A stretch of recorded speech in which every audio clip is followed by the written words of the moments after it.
Praise lord. దేవుని నామానికి మహిమ కలుగును గాక.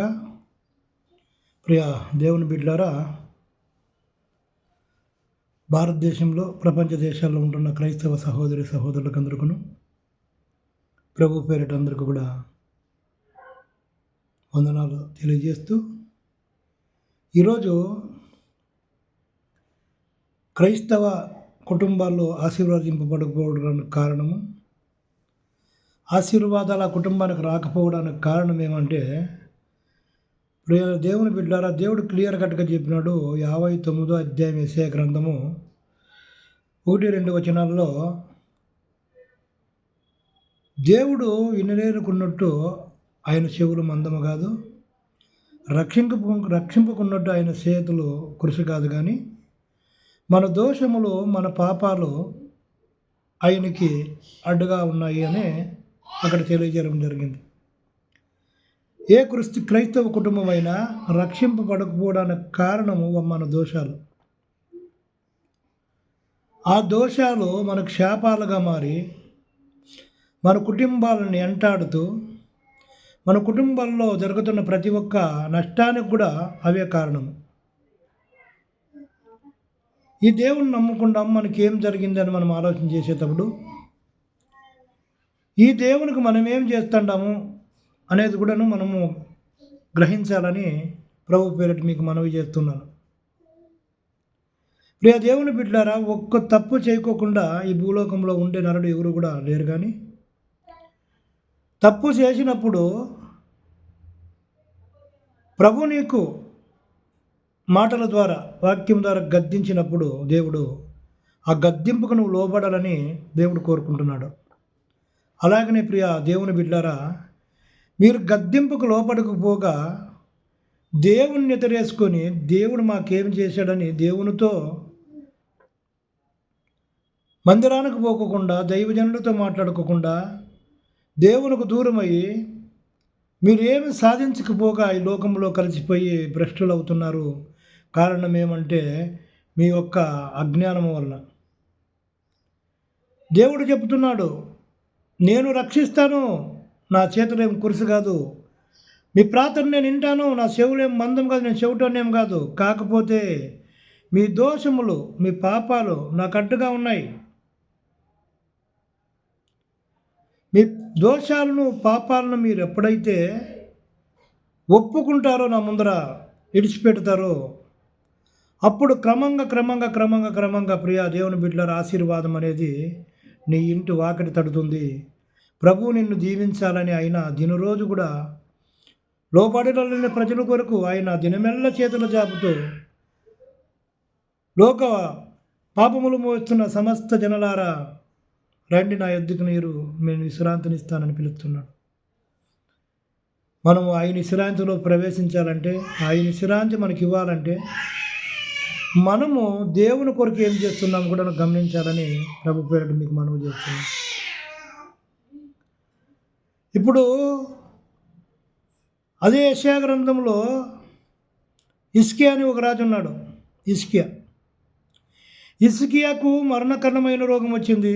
అది కూడా దేవుడే యెషయా ప్రవక్త ద్వారా, యెషయా పో, హిజ్కియాకి మరణము సంభవించింది, చెప్పు, హెచ్చరించు అని. చచ్చిపోతాడు హిజ్కియా, దేవుడు మాటకు తిరగలేదు ఇంకా. కాకపోతే ప్రియ దేవుని బిడ్డలారా, యెషయాపై ఎప్పుడైతే హిజ్కియాకు తెలియజేశాడో, దేవుడు నీ ఇల్లును చక్కబెట్టుకోమన్నాడు, ఈరోజు నీ ప్రాణం పోతుంది అని చెప్పినాడు. అప్పుడు యెషయా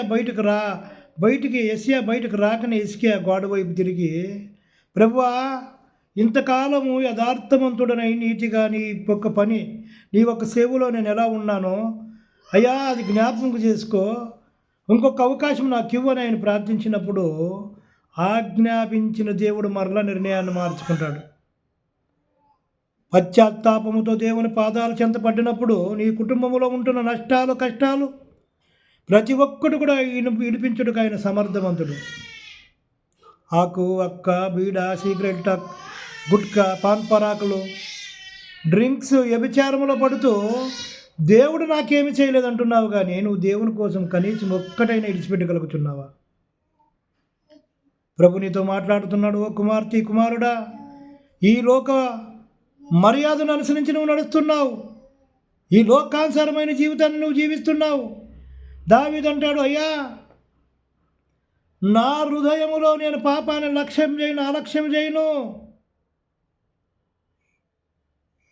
నా హృదయములో నేను పాపాన్ని అలక్ష్యము చేయను చేసిన ఎడల దేవుడు నా మనవి ఇనుకుపోవునుగాక అంటాడు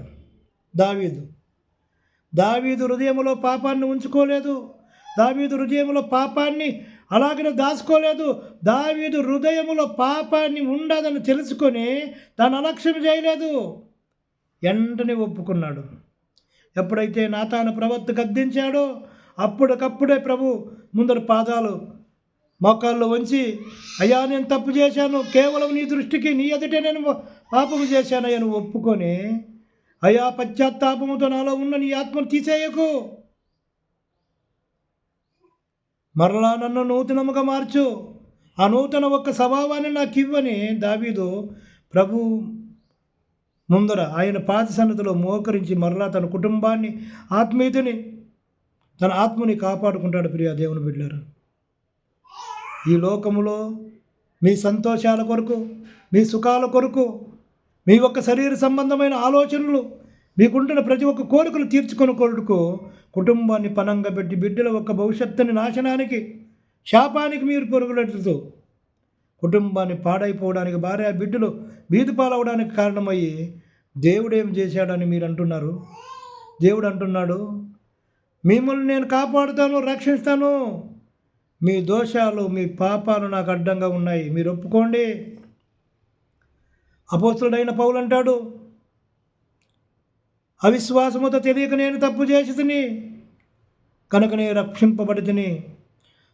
అవిశ్వాసముతో తెలియకుండా నువ్వు తప్పు చేసినప్పుడు పర్వాలేదు, శిక్ష దేవుడు నువ్వు ఒప్పుకునేదానికి అవకాశం ఉంది, తెలియదు కాబట్టి. అదే హెబ్రీ పత్రిక 10వ అధ్యాయంలో ఒక్కసారి రక్షింపబడి పరలోక సంబంధమైన వరములు రుచి చూసిన తరువాత భుక్తిపూర్వకంగా ఎవడైనా తప్పు చేస్తే మరలా శిక్ష, ఆ పాపానికి బలి ఉండదు అంటని చెప్తాడు.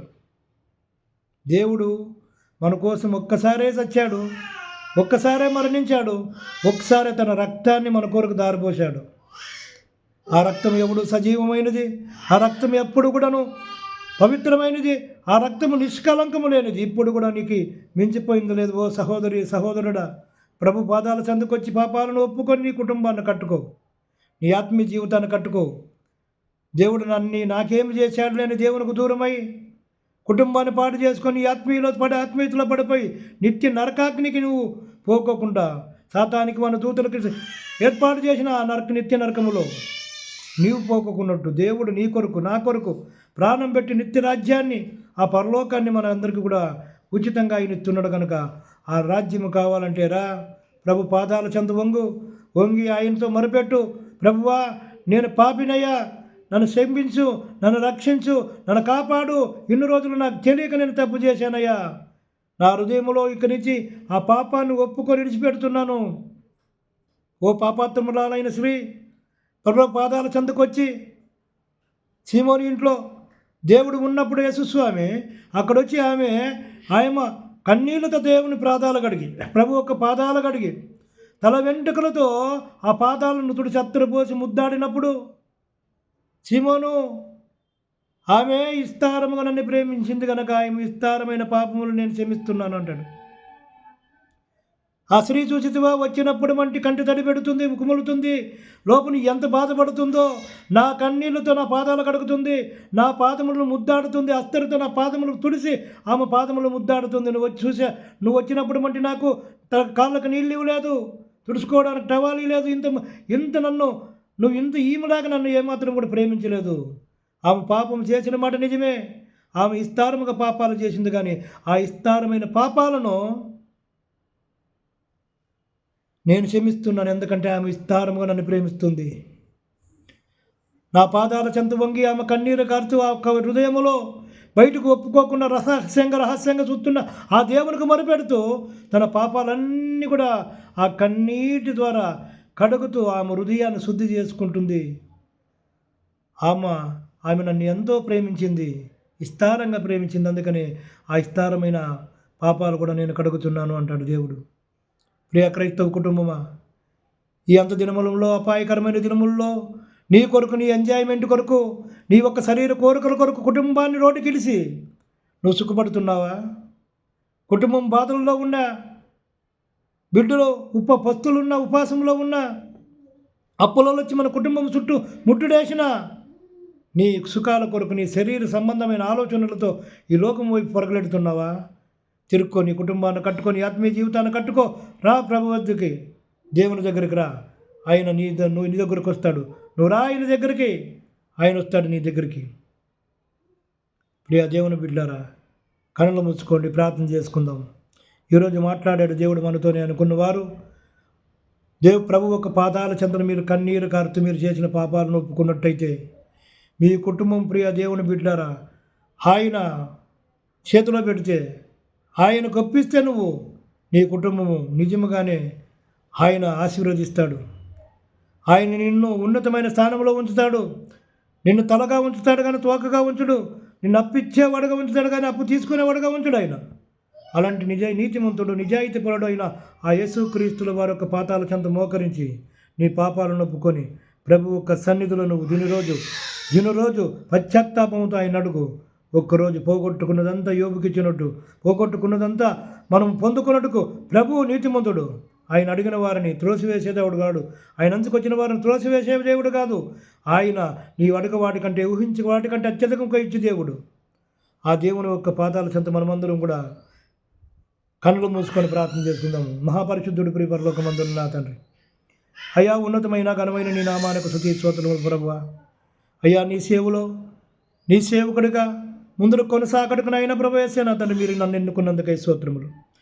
నా హృదయంలో భారాన్ని పెట్టినైన ప్రభు, ఈ లోక సంబంధమైన పాప ఒక్క ఆలోచన తలంపులను ఇంకా వినిపిస్తూ దినరోజు నన్ను హెచ్చరిస్తూ ప్రభు, నీ బిడ్డగా నన్ను స్వీకరించి నీ కొరకు నన్ను వాడుకుంటున్నందుకే స్తుతి స్తోత్రాలు చెల్లిస్తున్నాం. అయ్యా, అజ్ఞానములో, అమాయకత్వములో తెలియక, వాక్యము తెలియక, వాక్య పరిజ్ఞానం లేక తప్పుపోయిన నీ బిడ్డలు ప్రభు, నీ పాత చెంతల్లో జ్ఞాపం చేసుకుంటున్నాను. ఈ లోకంలో నిన్ను నమ్ముకొని ఎవరైనా కొన్ని పాపంలో ఉన్నట్టయితే అయ్యా, వారి పాపాలను ఒప్పుకొని వారి అతను ఇడిచిపెట్టినప్పుడు నేను పశ్చాత్తాపడినప్పుడు వారిని క్షమించండి, వారిని స్వీకరించండి. అయ్యా, వారి కొరకు నువ్వు ప్రాణమే పెట్టావు ప్రభు, నా కొరకు ప్రాణం పెట్టావు, వారి కొరకు ప్రాణం పెట్టావు. ఈ లోకంలో ప్రతి ఒక్క మనిషి కొరకు కూడా నువ్వు ప్రాణం పెట్టావు. నీ ప్రాణం ఒక్క విలువ, మా పాపం ఒక్క వెల. అయ్యా, మమ్మల్ని వెలకొట్టి కొన్నావు, నీ ప్రాణమే వెలకట్టావు మా కొరకు. అట్టి ప్రేమ గల నా తండ్రి, ఈ లోకంలో ఎంత జనమైతే నీ సన్నిధికి వచ్చి నిన్ను నమ్మి బాప్తీసం తీసుకుని అయినా పాపంలో ఉన్నారు, పాపానికి జయించడానికి చేతకాక లోకంలో పడిపోయిన అయిన ప్రభ, వారు నిలువున ప్రభ జిగటకల దొంగ ఊపులో పడి ఉంటే యేసు నామములో మేము ప్రార్థిస్తున్నాం. నేను ఆ కుటుంబాన్ని మీరు పట్టుకోండి, మీ చేతులకు ఆ కుటుంబాన్ని అప్పచెపుతున్నాం.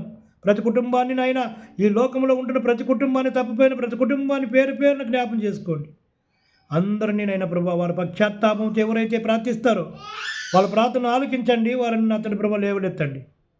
వారి కుటుంబాలను కట్టమని, వారి ఆత్మీయ జీవితాన్ని కట్టమని మా ప్రభును ఈ లోక రక్షకుడైన యేసుక్రీస్తుల వారి శ్రేష్టమైన నామమున ఈ ప్రార్థన అడిగి వేడుకుంటున్నాం పరమ తండ్రి. ఆమేన్, ఆమేన్, ఆమేన్.